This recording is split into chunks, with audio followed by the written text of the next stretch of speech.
आज एक बड़ी खबर के साथ करेंगे। ये बड़ी खबर आपको बता दें, लोकसभा चुनाव के लिए आखिरी चरण का प्रचार भी कल थम जाएगा। 1 जून को 8 राज्यों की 57 सीटों पर मतदान होना है, लेकिन उससे पहले सभी जो दिग्गज नेता हैं उन्होंने अपनी पूरी ताकत लगाई हुई है। लोकसभा चुनाव का अब फाइनल और अंतिम दौर है।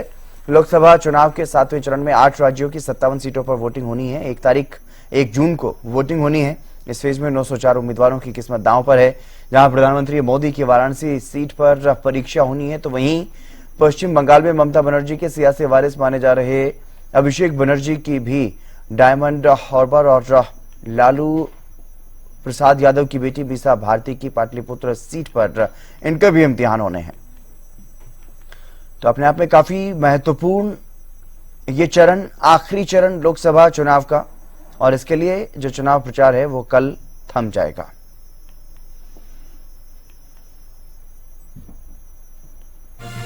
सातवें चरण के लिए तमाम जो राजनीतिक दिग्गज हैं उनकी तरफ से पूरा दमखम जो है वो लगाया जा रहा है। चुनाव प्रचार के लिए उन सीटों पर, उन क्षेत्रों में जा रहे हैं और चुनावी शोर पूरी तरह से अपने अंतिम दौर में, क्योंकि कल चुनाव प्रचार जो है वो थम जाएगा। 1 तारीख को वोटिंग होनी है और उससे पहले सभी सीटों पर जो चुनावी घमासान है वो पूरी तरह से देखने को मिल रहा है। किस तरह से तैयारियां की जा रही हैं, रैलियां की जा रही हैं और प्रयास है लोगों को ज्यादा से ज्यादा अपने पक्ष में मतदान करने के लिए, ताकि प्रभावित किया जा सके। इसके लिए स्टार प्रचारक लगातार लोगों के बीच पहुंच रहे हैं, जनसभाएं कर रहे हैं। अमित तिवारी हमारे पॉलिटिकल एडिटर हमारे साथ जुड़ गए हैं अधिक जानकारी के साथ। अमित, अब लोकसभा चुनाव पूरी तरह से अंतिम चरण में, अंतिम दौर में पहुंच चुका है और अंतिम दौर का चुनाव प्रचार भी अभी चल रहा है। कल चुनाव प्रचार थम जाएगा, लेकिन उससे पहले क्या कुछ ज्यादा जानकारी सामने आ रही है? कितना महत्वपूर्ण ये चरण जिसमें वोटिंग होनी है? केंद्र महत्वपूर्ण तो लगभग सभी चरण ही रहे हैं, कोई भी ऐसा नहीं है, लेकिन अब यह जो चरण है 7वां, इसलिए इसका विशेष महत्व हो गया क्योंकि देश के जो प्रधानमंत्री हैं नरेंद्र मोदी, वे वाराणसी सीट से भाग्य आजमाने के लिए तीसरी बार उतरे हैं और इस बार सबकी नजर वाराणसी पर है, क्योंकि एक तो वहां विकास की एक बड़ी यात्रा जो है वो देखी है, दिव्य भव्य काशी का रूप देखा, तो इसलिए महत्वपूर्ण है। और साथ साथ देखिए 57 सीटों में 13 सीटें पंजाब की है। एक साथ 7वें चरण में पंजाब में चुनाव होने जा रहा है और इसलिए पंजाब का विशेष रूप से जिक्र है क्योंकि वहां भारतीय जनता पार्टी 27 साल के बाद पहली बार अकेले अपने दम पर चुनाव मैदान में उतरी है। पहले वो लगातार शिरोमणि अकाली दल के साथ गठबंधन करके चुनाव लड़ती रही है। इस बार देखिए शिरोमणि अकाली दल चुनाव मैदान में भारतीय जनता पार्टी के साथ नहीं है, अलग से चुनाव लड़ रहा है। और एक और भी महत्वपूर्ण बात पंजाब के मामले में मैं कहना चाहूंगा, क्योंकि देखिए देश भर में जहां INDI जी आदमी पार्टी कुरुक्षेत्र से है और कांग्रेस उसे समर्थन कर रही है, लेकिन पंजाब उसका पड़ोसी राज्य है और पंजाब में दोनों ही दल एक दूसरे के सामने चुनाव लड़ रहे हैं।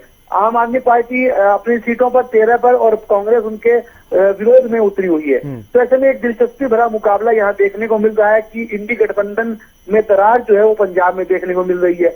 मंडी, एक हिमाचल प्रदेश की 4 सीटें, उनमें मंडी पर खास तौर पर नजर है क्योंकि वहां फिल्म अभिनेत्री कंगना रनौत का मुकाबला विक्रमादित्य से है, जो पूर्व मुख्यमंत्री राजा वीरभद्र सिंह के पुत्र हैं। तो वो यह भी एक दिलचस्पी भरा मुकाबला है। इधर से चंडीगढ़ की बात करें, हरियाणा और पंजाब की दोनों की राजधानी चंडीगढ़, यहाँ से देखिए लालजी टंडन पूर्व राज्यपाल हुआ करते थे, वरिष्ठ भाजपा नेता, उनके पुत्र संजय टंडन चुनाव मैदान में, उनका मुकाबला कांग्रेस के ही दिग्गज नेता मनीष तिवारी से होने जा रहा है। तो ऐसे में यह सीटें खास है। और उत्तर प्रदेश की 13 सीटों पर भी चुनाव में मुकाबला देखने को, दिलचस्पी भरा देखने को मिलेगा। खासतौर पर पूर्वांचल की सीटों पर इस बार नजर है। देखिए यहाँ पर गाजीपुर की बात करें, घोसी की बात करें, बलिया की बात करें या फिर गोरखपुर की बात करें, तो सभी सीटें महत्वपूर्ण हैं। और न केवल भारतीय जनता पार्टी की दृष्टि से बल्कि उनके सहयोगी जो छोटे छोटे दल हैं, अपना दल है, उस तरह के दल हैं, वे भी इस बार चुनाव मैदान में अपनी ताल ठोके हुए, तो देखने वाली बात है। फिर बिहार की बात करें, बिहार की 8 सीटें हैं, उनमें पाटलिपुत्र में लालू यादव की लड़की मीसा भारती चुनाव मैदान में उतरी हुई हैं। पश्चिम बंगाल की बात करें तो उनकी सीटों में इस बार जो है ममता बनर्जी के जो विरासत संभालने की जो बात कर रहे हैं उनके भतीजे अभिषेक बनर्जी, वे भी डायमंड हार्बर से चुनाव मैदान में उतरे हुए हैं। तो तमाम सीटें देखिए महत्वपूर्ण है और 6 चरणों का दंगल हो चुका है। ऐसे में 7वें चरण का दंगल जो है वो 1 तारीख को होगा और उससे ठीक 48 घंटे पहले चुनाव प्रचार बंद हो जाएगा। यानी चुनाव प्रचार पूरी तरह से बंद और उसके बाद जो है ईवीएम में 1 तारीख को फैसला मतदाता अपना दे देंगे। 8 राज्यों की 57 सीटें और 904 उम्मीदवार जो है चुनाव मैदान में उतरे हुए हैं। जी हितेंद्र। हाँ, बिल्कुल सही कहा आपने कि जो उम्मीदवार मैदान में हैं उनकी किस्मत कैद हो जाएगी ईवीएम में 1 तारीख की शाम को, लेकिन उससे पहले जो चुनावी समीकरण बनते बिगड़ते हैं उन पर हर किसी की नजर रहती है।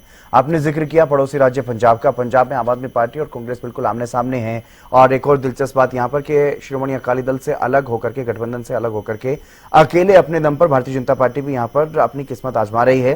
कांग्रेस से कई दिग्गज नेता है भारतीय जनता पार्टी में। तो चुनावी समीकरण किस तरह के बन रहे हैं पंजाब में, जहां बीजेपी पहले इक्का दुक्का सीट पर काफी अच्छा प्रभाव रहता था, चुनाव जीती भी है हर आम चुनाव की अगर बात करें तो अकाली दल के साथ के गठबंधन में। लेकिन इस बार माहौल क्या है पंजाब में? भारतीय जनता पार्टी, आम आदमी पार्टी और कांग्रेस क्योंकि सीधे मुकाबले में है, अकाली दल भी सीधे मुकाबले में है। पारंपरिक एक तरह से सबसे पुरानी पार्टी है पंजाब की अकाली दल, तो उसका क्या कुछ प्रभाव रहने वाला है? किस तरह की संभावनाएं वहां पर जताई जा रही हैं?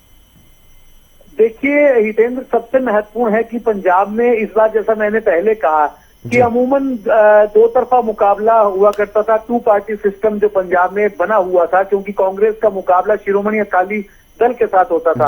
जब से आम आदमी पार्टी की सक्रियता वहां हुई और सत्ता में आम आदमी पार्टी आ गई, उसके बाद जो है वो एक मुकाबला अलग तरह का देखने को मिल रहा है। और भाजपा के भी अकेले अपने दम पर उतर जाने के बाद जो है चौकोनीय मुकाबला कई सीटों पर बना हुआ है। वो एक दिलचस्पी भरा मुकाबला, रोमांचक मुकाबला। देखिए, भारतीय जनता पार्टी की बात करें तो शिरोमणि अकाली दल के साथ मिलकर चुनाव लड़ती थी गुरदासपुर और होशियारपुर। ऐसी सीटें हैं जहां से वे अपने उम्मीदवार जो है मजबूती से उतारते और जीतते भी रहे। लेकिन इस बार जो है एक अमृतसर सीट और है जिस पर दावा करते थे, लेकिन उन्हें जीत नहीं मिली पिछले चुनावों में। इस बार जो है महारानी परनीत कौर की बात करें, वे भी उनके साथ हैं। जो बलराम जाखड़ के पुत्र सुनील जाखड़, वो उनके साथ हैं और वो कमान भी संभाल रहे हैं भारतीय जनता पार्टी की। तो ऐसे में इस बार जो है एक हिंदुत्व का एक बड़ा नारा, और उसी के बीच में देखिए किसानी आंदोलन और सिखों का कुछ मामलों में विरोध। तो ऐसी कई तस्वीरें जो पंजाब में है, इन तमाम तस्वीरों के बीच में और आम आदमी पार्टी के एंटी इनकम्बेंसी का फायदा उठाने की कोशिश में भारतीय जनता पार्टी भी है, शिरोमणि अकाली दल भी है, कांग्रेस भी है। लेकिन इसमें कौन सा दल जो है वो फायदा उठाएगा, यह देखने वाली बात होगी। क्योंकि देखिए, सीधे रूप में आम आदमी पार्टी के उम्मीदवारों को कांग्रेस के उम्मीदवार नुकसान पहुंचा रहे हैं, कांग्रेस के उम्मीदवारों को आम आदमी पार्टी के लोग नुकसान पहुंचा रहे हैं। पंजाब में शिरोमणि अकाली दल कभी दबदबा रखता था, लेकिन इस चुनाव में वो कोई बहुत खास भूमिका निभाता हुआ नजर नहीं आ रहा। इक्का दुक्का सीट पर जहाँ बठिंडा में जो शिरोमणि अकाली दल के जो नेता हैं सुखबीर बादल, उनकी धर्मपत्नी चुनाव में उतरी हुई हैं, वे कुछ दमखम दिखा रही हैं। और भी कुछ चीजें जहाँ उनका प्रभाव देखने को मिल रहा है। जी चलिए, बहुत शुक्रिया आपका तमाम जानकारी देने के लिए। और अब आखिरी चरण के लिए सभी राजनीतिक दलों ने अपनी कमर जो है वो पूरी तरह से कस ली है। अब ये देखने वाली बात होगी कि किसके हक में लोग, जो वोटर्स हैं, वो अपना फैसला सुनाएंगे। इसका फैसला तो 4 तारीख को ही होगा, 4 जून को ही होगा, जब रिजल्ट सामने आएगा।